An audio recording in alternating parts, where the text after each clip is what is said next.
Welcome to news for day. China నుండి భారతదేశం యొక్క జనవరి నుంచి ఏప్రిల్ దిగుమతులు 4.6% పెరగగా $37.87 బిలియన్లకు చేరుకున్నాయి.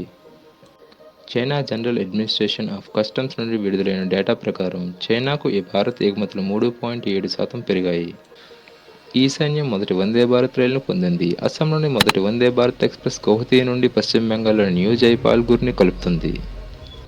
రాజస్థాన్ కాంగ్రెస్ నాయకులైన సచిన్ పైలట్ మరియు అశోక్ గెహ్లోట్ల మధ్య ఐక్యతను కాంగ్రెస్ ప్రతిపాదించింది. 4 గంటల పాటు జరిగిన సమావేశం తర్వాత ఇద్దరు నేతలు కలిసి పనిచేయాలని అగ్రయంగా నిర్ణయించారు మరియు హైకమాండ్ నిర్ణయాన్ని విడిచిపెట్టారు అని కాంగ్రెస్ సీనియర్ నాయకుడు కెసి వేణుగోపాల్ అన్నారు. ప్రజలలో నిరసన ముఖ్యాంశాలు: మార్చితో ముందుకు సాగడం జాతీయ వారసత్వంకు విఘాతం కలిగిస్తుందని సాక్షి మాలిక్తో పాటు మరో 11 మందిపై ఎఫ్ఐఆర్ పేర్కొంది.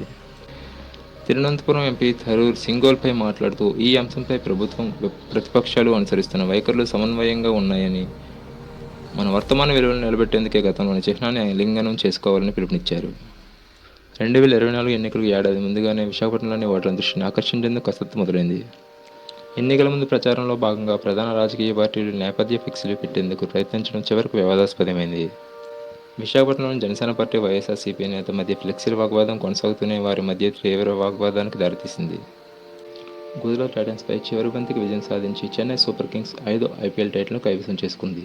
ఈ సీజన్లో తొలి బంతి వేయకముందే అందరి నెలల్లో మొదలైన ప్రశ్న ఎంఎస్ ధోనీకి ఇదే చివరి మ్యాచ్ అవుతుందని. అయితే అభిమానుల ప్రేమతో హత్తుకునే ధోనీ వచ్చే ఏడాది కూడా ఐపీఎల్ తిరిగి వస్తాడని సంకేతాలు ఇచ్చాడు.